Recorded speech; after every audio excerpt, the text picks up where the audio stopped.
안녕하신가요? 저는 작년 말미쯤에 딸을 잃은 다 늙은 할머니이자 엄마입니다. 제게는 하나밖에 없는 귀한 딸이 하나 있는데요. 모든 엄마들이 그렇듯 제 자식도 제게 목숨보다 귀했어요. 가난한 가정 아래 임신을 미루고 미루다가 힘들게 찾아온 아이였거든요. 제 나이 40살에 찾아온 소중한 생명이었고 저희 가정의 기쁨이었죠. 저와 남편에게 하염없는 사랑과 마음을 베풀던 고운 아이를 잃은 지가 11개월 정도 됩니다. 정말 사랑했고 여전히 너무 사랑하는 제 딸아이를 영영 기억하고 싶어서 이 글을 쓰게 되었네요. 저와 남편은 서로 없는 집안이었지만 그래도 서로 많이 사랑해서 결혼을 하게 되었는데요. 같이 힘 보태서 살아가면 언젠가는 가난에서 벗어날 거라고, 사랑하는 사람과 함께라면 이 정도의 가난은 금방 이겨낼 수 있을 거라고, 막연하게 그런 순수한 생각을 하면서 시작한 결혼 생활이었습니다. 그런데 막상 부부라는 울타리 안으로 들어서니 혼자 살 때보다 더 힘들었어요. 그럼에도 저희 부부는 다툼 없이 똑같고 아끼고 똑같이 의지하면서 잘 지냈어요. 가난할수록 서로에게 상처되는 말을 하지 않기 위해 노력했던 거죠. 저는 중학교를 졸업하고 고등학교는 돈이 없어서 다니질 못했고요. 남편은 고등학교까지만 졸업한 사람입니다. 제가 이런저런 여러 가지 아르바이트를 하다가 20대 끝 무렵 남편을 만나서 결혼을 하게 된 거거든요. 저희는 돈이 없어서 결혼식도 남들처럼 거창하게 못했어요. 혼인신고하는 것만으로도 큰 의미가 있었고 함께 살게 된 월세방에서 식탁에 물 하나 떠놓고 반지를 나눠 낀 것이 다였거든요. 그래도 행복했습니다. 부부로 지내면서 당연히 지치고 힘든 순간을 겪었지만 남편을 탓하지 않았고 남편도 저를 탓하지 않았다는 게 행복했던 이유 중 하나이기도 해요. 남편은 택배 일을 하는 사람이었는데 무거운 짐을 많이 들어야 해서 허리가 많이 아팠어요. 한 번은 디스크가 터져서 수술을 받기도 했습니다. 그럼에도 일은 그만둘 수 없어서 계속했는데 병원 갈 돈을 아껴야 하니 매사에 조심은 하고 있었죠. 한 10년을 저와 남편은 무료하고 평범하게 지내왔습니다. 중간중간 아이를 만들고 싶었으나 병원도 못 가는 우리 형편에 아이까지 만들면 사정이 더 어려울 것 같았어요. 당장 일을 해서 돈을 차곡차곡 모아야 하는 실정이기도 했고 좀 더 나은 형편의 아이를 낳아서 아이가 남들 하는 만큼은 배우고 먹으며 살기를 바랬거든요. 가난한 집에서 태어났다고 저희처럼 부족하게 크도록 하고 싶지 않았어요. 그래서 계속 미뤘더니 어느새 제 나이가 40을 바라보게 된 겁니다.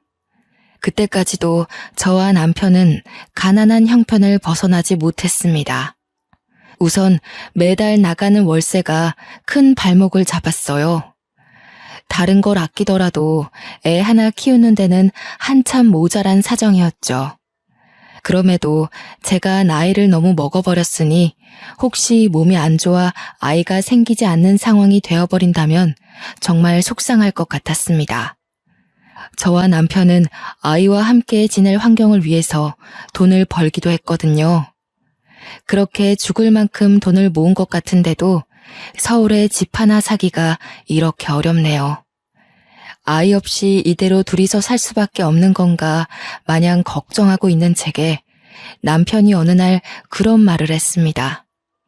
내가 밤일까지 뛰는 한이 있더라도 당신이랑 내 아이는 안 굶길 거야. 그러니까 우리 아이 가지자. 나 당신이랑 똑 닮은 딸아이 갖고 싶어. 와, 생각만 해도 일하는데 의지가 솟고 힘이 나네. 무리하다가 건강해지면 어쩌려고. 나도 아이가 무척 갖고 싶지만 혹시나 준비되지 않은 우리 형편 때문에 아이가 마음을 다칠까봐 걱정돼. 내가 그렇게 안 둬. 그리고 당신 꼭 아이 낳고 싶어 했잖아. 그러려고 당신 몸 불살라 돈 모으고 아껴온 거잖아. 나는 아이 낳고 잘 키울 자신 있는데 당신은 아니야? 돈 걱정이라면 그건 정말 나한테 맡겨주라니깐. 남편은 형편 걱정 말라며 제 손을 잡고 하룻밤 내내 저를 안심시켜 주었습니다. 남편이 주는 신뢰와 확신, 그리고 저 역시 아이를 보고 싶다는 마음이 더해져 남편과 저는 아이를 만들었죠. 사실 쉽지 않았습니다. 2년간 여러 번의 실패를 겪고 결국 나이 40을 맞이했을 때 제 딸이 찾아왔거든요. 남편이 제 몸을 생각해서 나이 40이 되면 아이는 포기하자고 했었는데 제가 고집부려서 노력한 결과였습니다. 저와 남편은 처음 딸아이를 품에 안은 그 순간을 아직도 잊지 못하고 있어요. 정말 뽀얗고 예쁜 딸아이였거든요.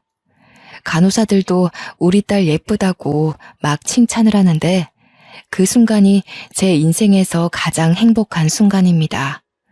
이름은 고은이로 지었어요. 간호사들이 계속 곱다고 칭찬을 많이 해줘서 그 자리에서 짓게 된 이름이었죠. 제 딸은 시들어가던 저와 남편의 일상에 피로회복제와 같았습니다. 자식이 있다는 것 하나만으로도 가슴 뛰는 하루를 보낼 수 있다는 게 너무 행복하더군요. 지쳐서 쓰러지는 날이 많던 남편도 피곤함을 무릅쓰고 자기 전에 딸을 그렇게 안고 있다가 잠들었어요. 저희는 하나 있는 딸을 정말 애지중지 키웠습니다.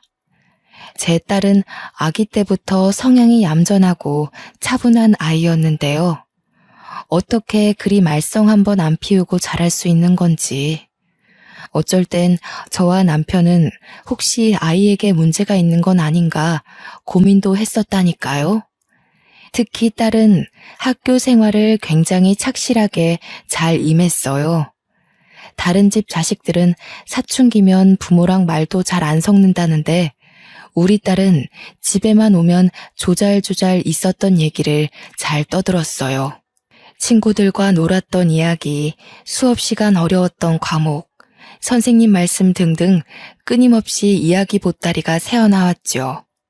식사 자리에서 딸 얘기를 들으면서 밥을 먹으면 저와 남편은 그보다 즐거운 게 없었습니다. 딸이 그만큼 건강하게 커가고 있는 무렵 혼자 밤낮으로 일하는 남편 건강이 걱정되기 시작했어요. 저도 이제 일을 찾아야 했죠.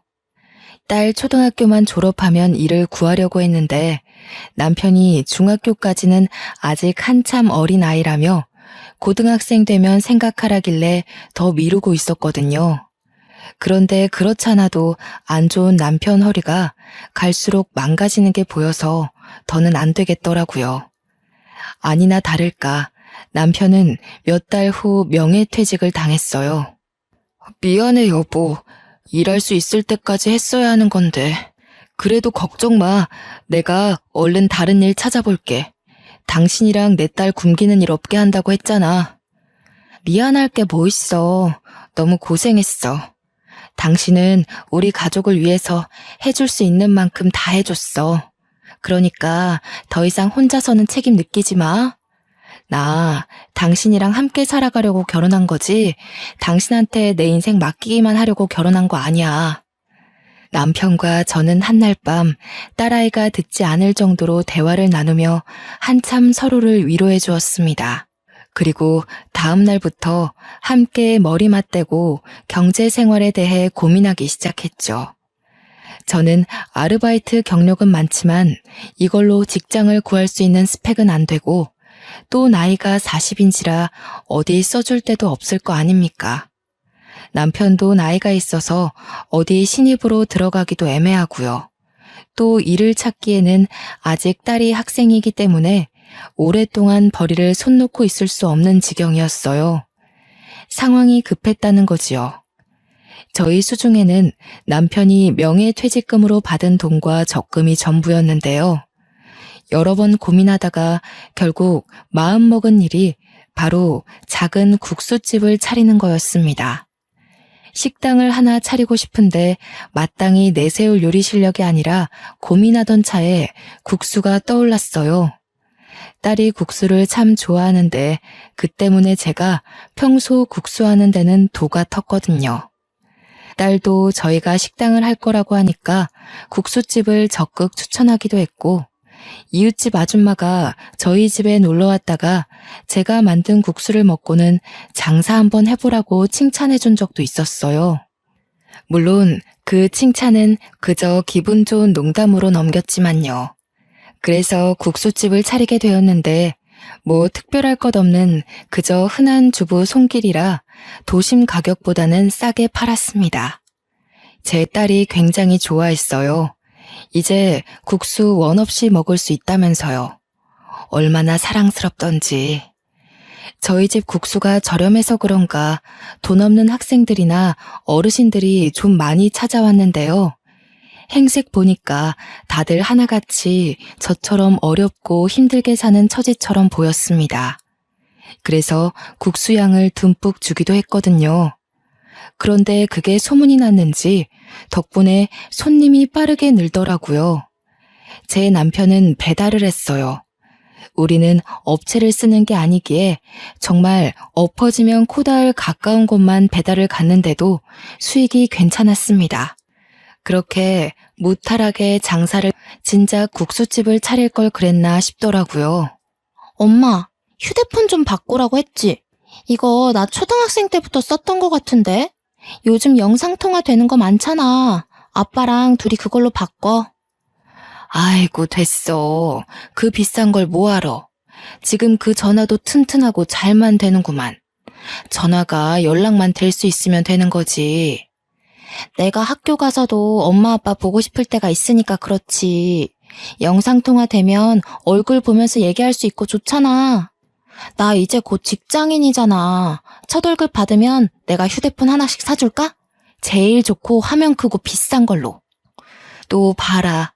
쓸데없는데 신경 쓰지.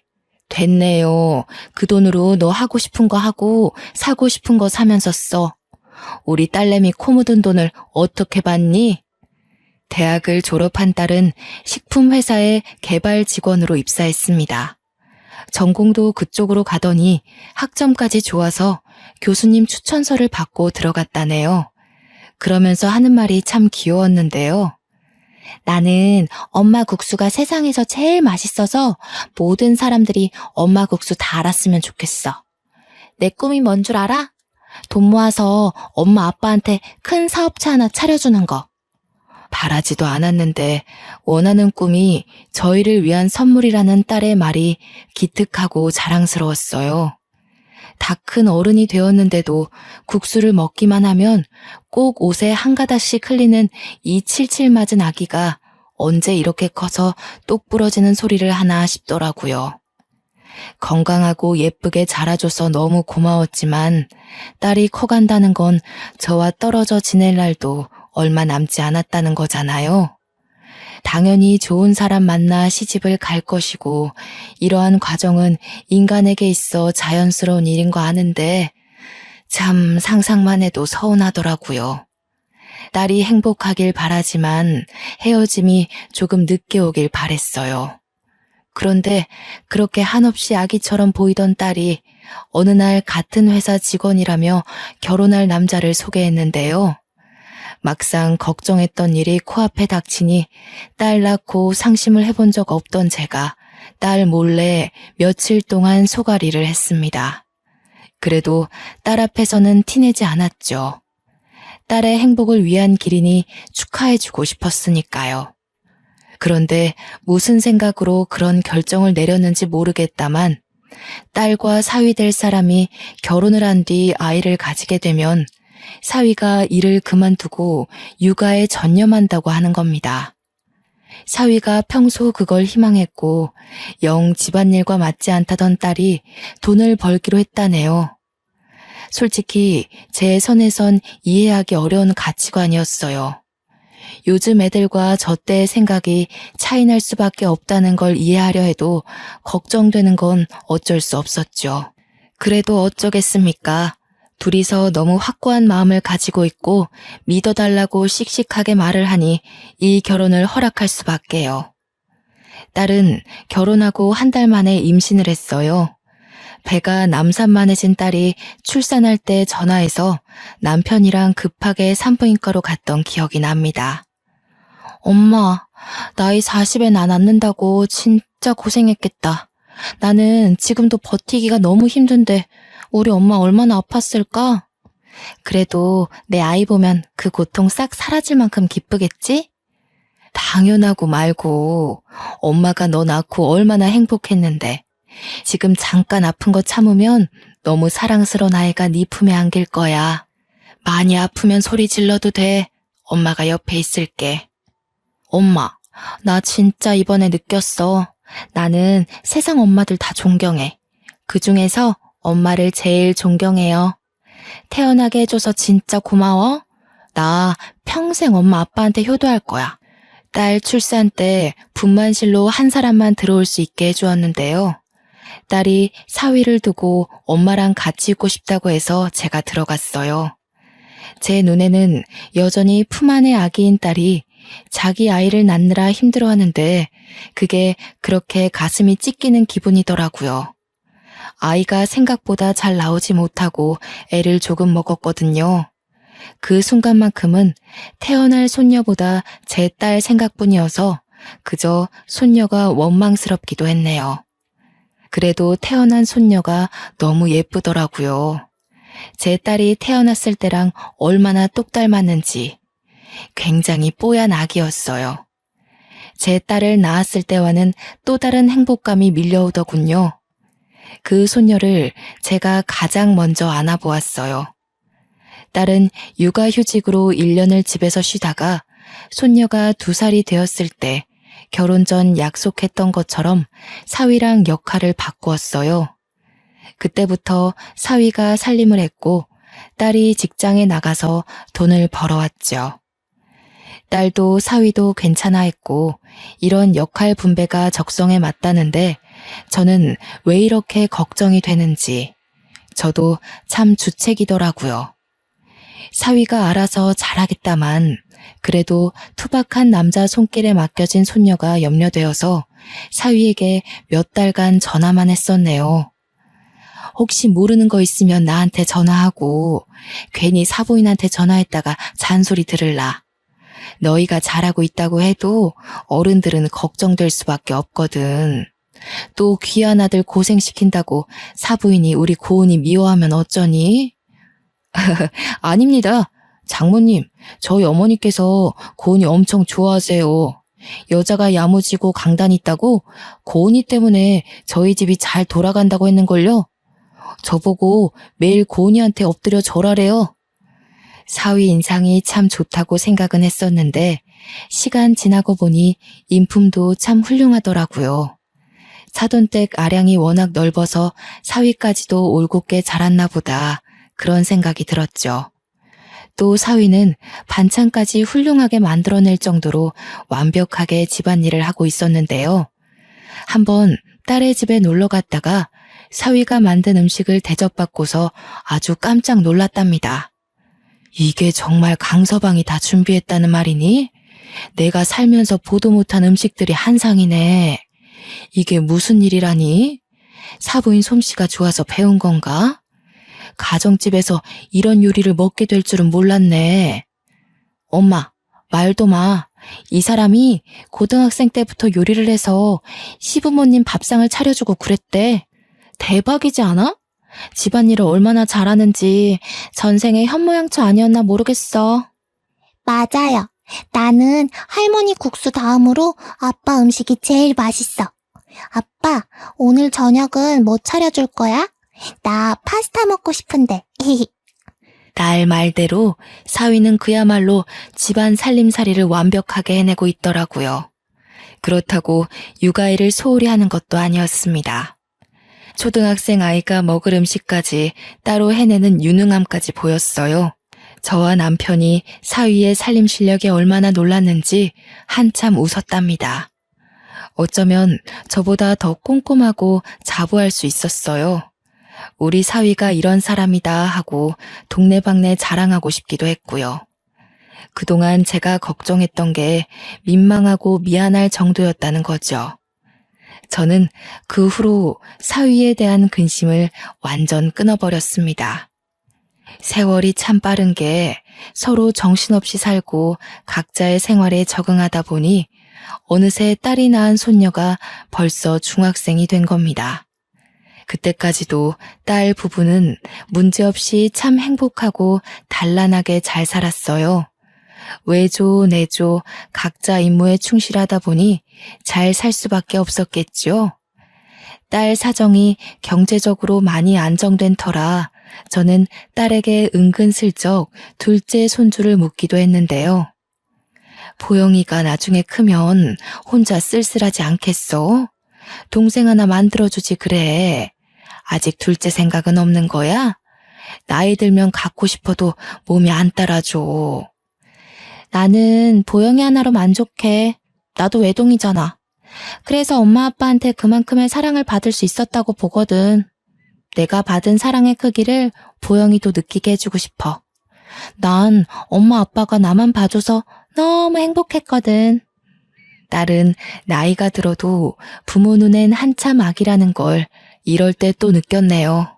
저는 한때 남편과 제 마음이 딸에게 전해지지 않으면 어쩌나 걱정하기도 했는데 다행히도 딸은 우리의 사랑을 알아줬나 봅니다. 참, 손녀 보영이가 정말 제 딸의 마음씨를 쏙 빼닮았더군요.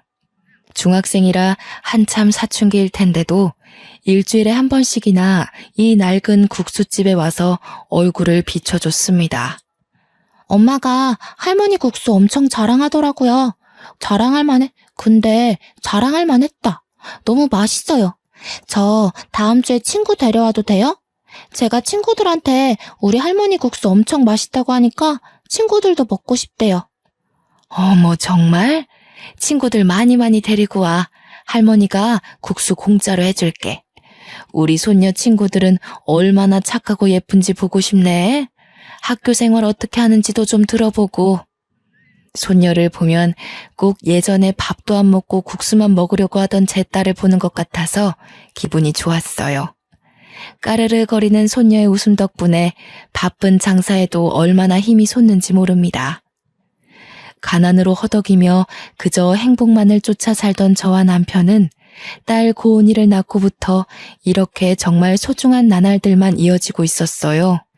남편과 둘이 장사를 마무리하고 집에 누워 눈 감기 전에 늘 행복에 겨워 죽겠다는 말을 많이 했던 것 같아요. 그런데 왜 그런 말 있잖아요. 행복이 클수록 그만큼 큰 불행이 찾아올지 모른다는 말이요. 저는 가족이 있기 때문에 살면서 그 어떤 고난도 고난이라 생각지 않고 넘길 만한 힘이 있었어요. 허나 그날 저녁 사위에게 온 연락은 제가 쌓아온 모든 인생을 한순간에 무너뜨려 버렸어요. 장모님, 늦은 시간에 연락드려서 죄송해요. 급한 일이라. 여기 집 옆에 대학병원인데요. 지금 바로 와주실 수 있으세요? 고은이가 사고를 당해서요. 이때 심장이 내려앉은 기억은 아직도 괴롭고 잊히지가 않아요. 가타부타 설명을 들을 정신도 없이 저와 남편은 일하던 옷차림 그대로 식당을 뛰쳐나갔습니다.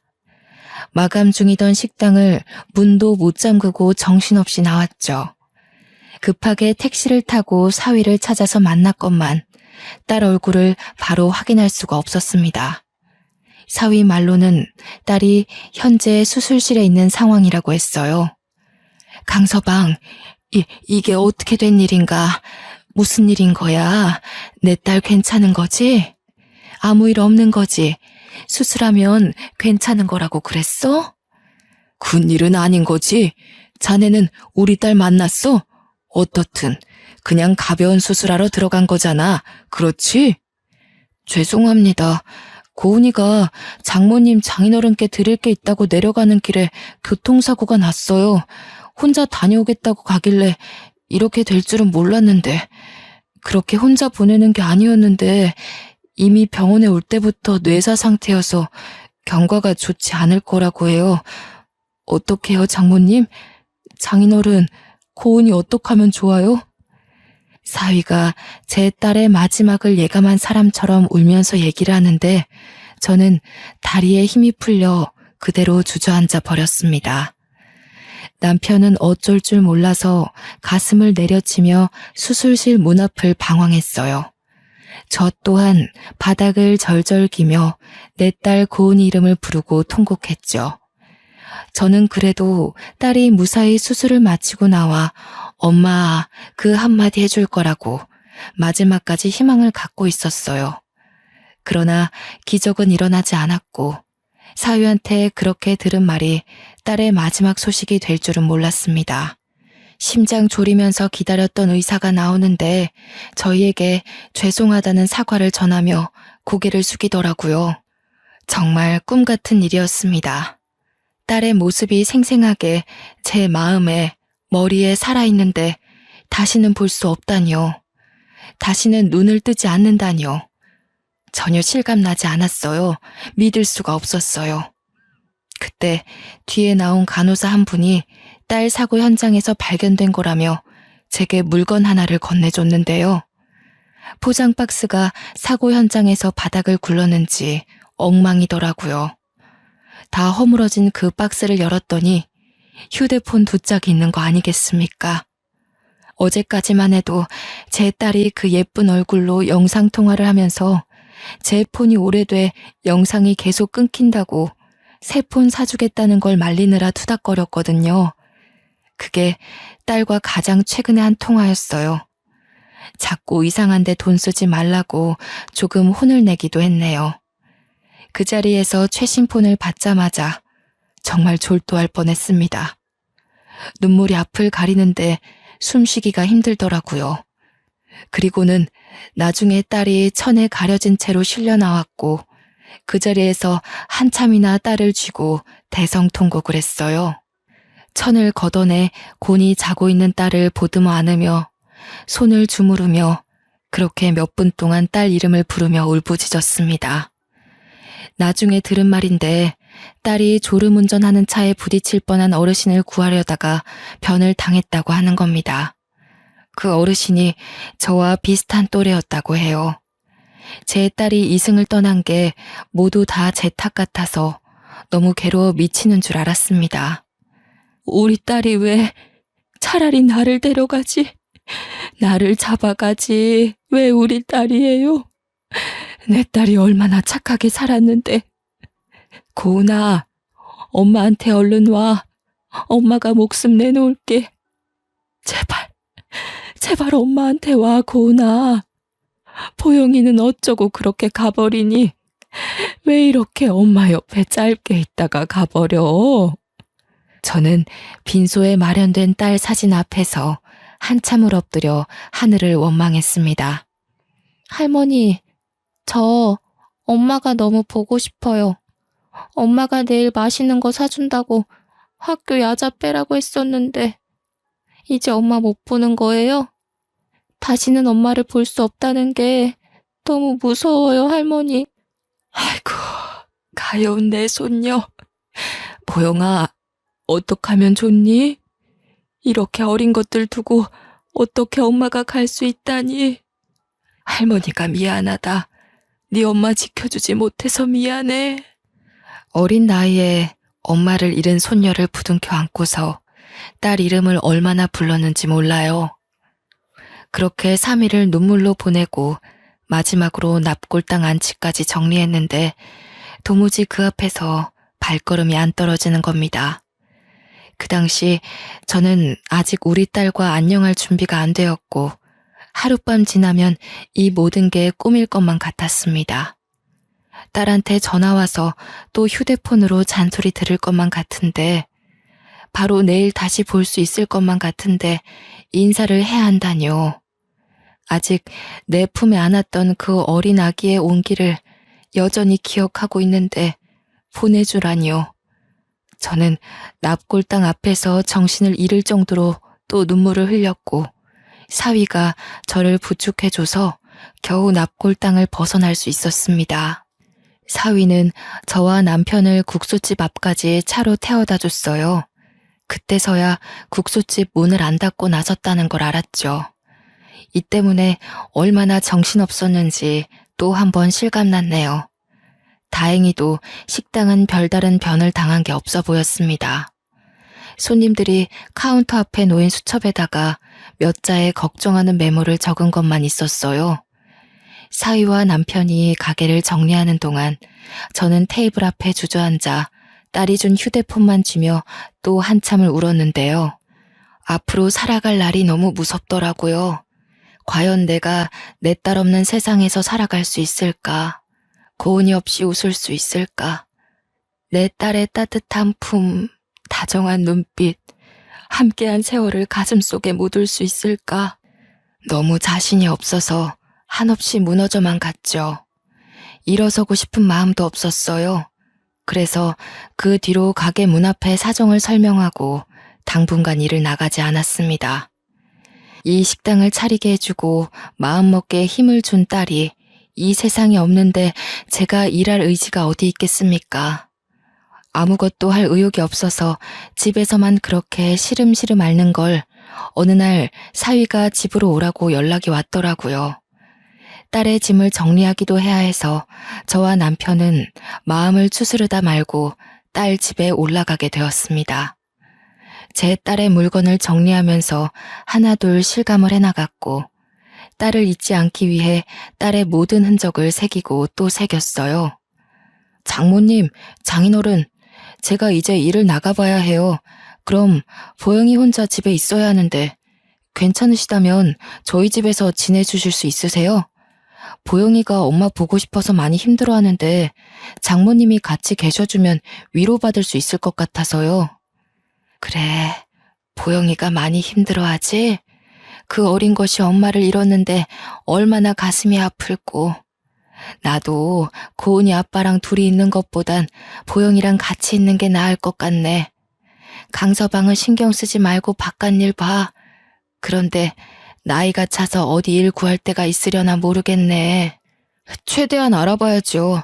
그렇잖아도 결혼하기 전에 일했던 선배한테 연락을 해봤거든요. 전문직은 아니고 11개월 계약인데 급한 대로 그것부터 시작해볼까 해요.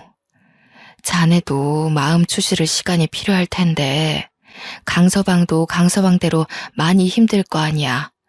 우리 고은이가 그렇게 가버려서 자네도 얼마나 속이 썩어 있겠어. 장모님, 장인어른 앞에서 철부지처럼 보이기 싫은데 솔직히요, 고은이가 너무 보고 싶어요. 장모님, 제가 고은이 없이 살아갈 수 있을까요?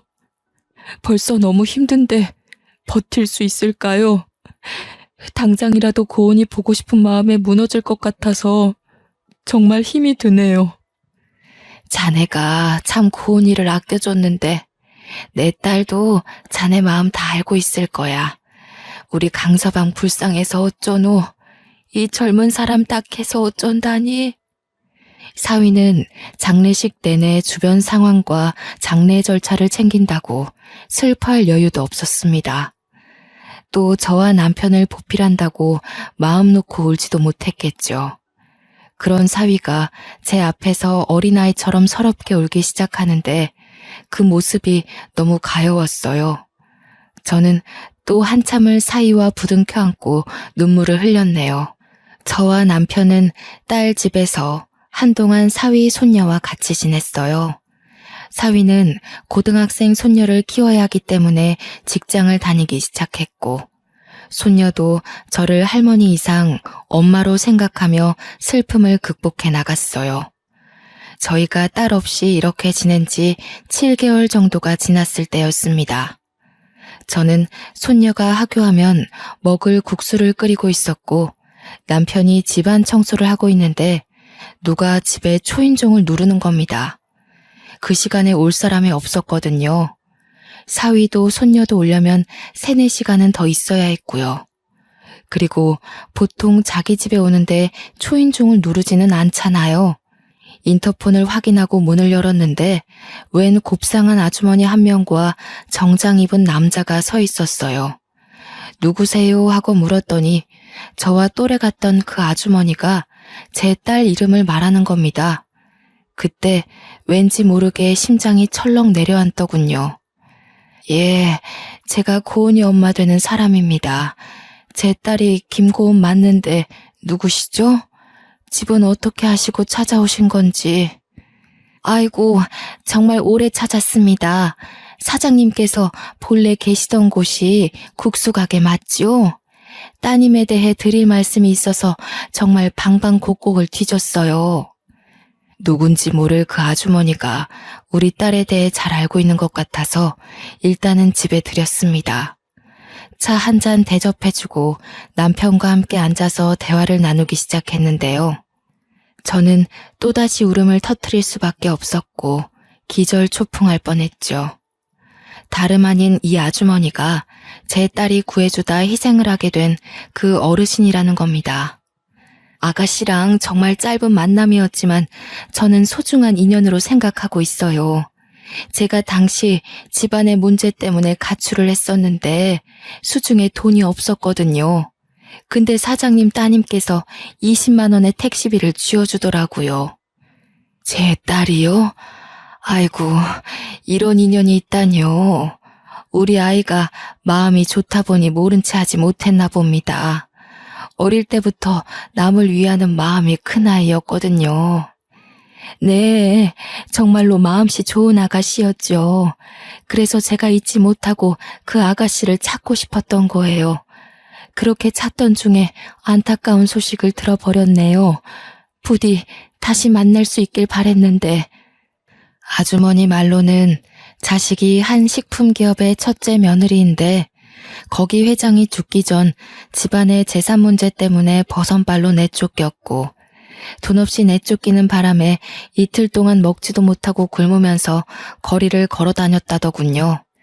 그걸 딸이 제 집으로 휴대폰을 갖다 주러 내려오다가 발견했고 태워드리고 싶으나 가는 길이 너무 급해서 20만 원의 돈을 쥐어준 거라고 합니다. 그런데 하필 그 순간 감기약으로 졸음운전한 차가 돌진했다는 거죠. 제 딸이 이 아주머니를 밀어내고 자기가 사고를 당한 거라네요. 아주머니는 당시 바로 119에 신고를 했으나 제 딸을 따라오지는 못했대요. 사고는 정말 가슴 아팠지만 아주머니는 딸이 준 20만 원으로 용기를 얻어 재산 다툼에서 이겼고 반드시 제 딸의 흔적을 찾아 꼭 보답하겠다고 전국을 뒤졌던 거랍니다. 사장님께서 괜찮으시다면 저도 아가씨의 기회를 챙기고 싶습니다. 부담 가지지 마시고 허락해 주세요. 저 또한 아가씨에게 은혜를 입은 사람이 아닙니까? 이 늙은 사람이 어린 영혼을 대신 희생하게 해서 미안하다고 꼭 사죄를 드리고 싶어요. 그런 말씀 마세요. 제 딸은 분명 그런 일이 생긴다면 자기 죽을 줄 알더라도 또 뛰어들었을 겁니다. 제 딸이 그런 아이예요. 그래도 고맙습니다. 제 목숨줄 끊길 때까지 제 딸이 어떻게 세상을 뜨게 됐는지도 모르고 죽는 줄 알았는데 이제야 마음이 놓이네요. 제 딸을 온전히 보내줄 수 있을 것 같아요. 정말 죄송합니다. 사장님, 제가 고개를 들 면목이 없습니다. 그 아까운 젊은 사람을 이렇게 허망하게 가도록 만들고 아가씨 가족들에게 씻을 수 없는 상처를 안겨줬습니다. 너무 죄송합니다, 사장님. 딸이 구해줬다는 아주머니와 대화를 하니 마치 딸이 곁에 있는 기분이 들어서 또 너무 그립더군요. 아주머니도 결국 눈물을 보이셨어요. 진심으로 고개를 숙이면서 사과를 하는데 저는 그러지 말라고 말리면서도 정작 울음을 멈출 수가 없더라고요. 남편이 곁에서 제가 진정할 수 있도록 다독여주느라 애썼을 겁니다. 아주머니도 제가 안정을 찾을 때까지 기다려주면서 마음으로 같이 우리 딸을 그렸어요. 감히 보상으로 사장님 두 분의 마음을 달래드릴 수 없다는 거 압니다. 하지만 꼭 해드리고 싶어요. 그게 그 어여쁜 아가씨에 대한 저의 예의고 저 또한 그 좋은 아가씨가 그렇게 떠난 것이 무척 죄스럽고 보고 싶거든요. 제 제안 받아주시겠습니까? 꼭 부탁드려요. 아주머니가 제안한 보상은 다름 아닌 꽤 규모가 있는 식품 사업체 사장 자리였습니다. 깜짝 놀랐어요. 저는 그저 낡은 국수집 하는 평범한 주부일 뿐인데 그런 큰 기업의 사장이라니 말도 안 된다고 생각했죠. 그런데 아주머니의 생각은 확고하더라고요. 우리 부부가 사장직이 처음이라지만 절대 새로 꾸리는 이 사업이 망할 수 없다고 확신을 갖고 있었어요. 알고 보니 아주머니께서 회사 경영 때문에 여기저기 식당을 방문한 적이 있었는데 그중 우리 국수집도 있었다는 거예요. 저는 두 분의 레시피이면 국수계의 역사를 쓸 수 있다고도 봐요. 제가 그렇게 만들어 드릴 겁니다. 사실상 두 분이 걸어 다니는 레시피잖아요. 제가 언제 한번 명함을 드린 적이 있는데 혹시 기억나실지 모르겠어요. 명함이라. 그러고 보니 저희 국수집과 어울리지 않는 느낌의 고상한 아줌마가 한 번 방문한 적이 있던 것 같았어요. 명함 얘기를 하니까 생각나더라고요. 그때 그 아줌마가 저희 국수 맛있다고 이 레시피를 더 키워보고 싶은데 생각 있으면 전화를 달라고 하면서 명함을 주었거든요. 당연히 저희는 큰 장사에는 관심이 없어서 연락을 안 했었어요. 그런데 그때 그분이 눈앞에 이분이라는 게 믿기지 않아서 잠깐 놀라 있었죠. 저도 아가씨의 흔적을 찾다가 알게 된 사실이에요. 아가씨 부모님이 제가 꽂혔던 국수집 사장님이라는 게 많이 놀라웠거든요. 이게 다 아가씨가 이어준 인연인가 봅니다. 아주머니는 말로는 저희 국수집을 처음 방문했을 때부터 사업 계획서를 짜놨다고 하는 겁니다. 대충 설명을 해주길 본점을 시작으로 차차 전국의 사업체를 확장시켜 나가고 싶다고 했어요. 어떻게 이런 인연이 있을 수 있는 걸까요? 아주머니가 하는 말을 듣는데 문득 제 딸이 우리한테 큰 사업체 차려주는 게 꿈이라며 자랑스럽게 얘기하던 모습이 떠오르더군요. 정말로 죽은 딸이 마지막으로 저희를 위해서 주는 선물일까요? 죽어서도 이 못난 엄마 아빠를 지켜봐주고 챙겨주고 있는 걸까요? 마치 딸의 효심이 하늘에서도 전해 내려진 것 같았어요. 그렇잖아도 다 늙은 사람 둘이서 언제까지 사위한테 기댈 수 없는 노릇이고 또 사위도 다 늙은 나이에 신입으로 들어간 거라 연봉이 낮아서 문제였는데 일자리가 필요하긴 했거든요. 아무래도 딸의 선물이 맞나 봅니다. 식구들이 어렵게 지내는 걸 지켜보고서 또 자기 몸 불살라 우리를 살려주는구나 생각이 되었어요. 너무 과분하지만 저는 아주머니 제안을 받았습니다.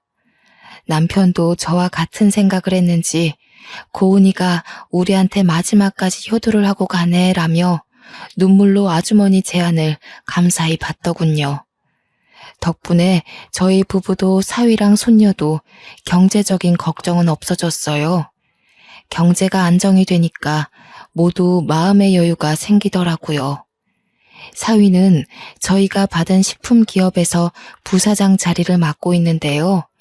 그 아주머니께서 사람을 보내주는 덕에 친절하게 교육을 받고 있답니다. 저랑 남편은 이렇게 큰 사장 자리가 처음이라 실수가 많았지만 그래도 딸이 준 마음이라고 생각하여 열심히 익히며 배우고자 노력하는 중이에요. 지금은 수도권 쪽에 사업체 몇 군데가 확장되었고요. 한동안 사업 경영을 익히느라 정신없이 세월을 보냈다 보니 어느새 딸 기일이 다가왔더라고요. 이 사연을 쓰게 된 것도 내일이 1년 만에 찾아온 딸의 첫 기일인데 오랜만에 딸과의 지난 날을 추억해보고자 또 딸과의 세월을 기억하고자 시작한 일이었습니다. 청승맞게도 쓰면서 또 울기만 했네요. 키보드를 몇 번이나 닦았는지 모릅니다. 그래도 딸 생각하며 손녀를 돌보고 있다 보니 손녀를 통해 제 마음을 많이 위안받고 있어요. 제 딸이 자기와 똑 닮은 손녀를 낳아준 게 얼마나 고마운지 몰라요. 내일 기일에는 시댁 식구까지 함께 딸을 보러 가기로 했답니다.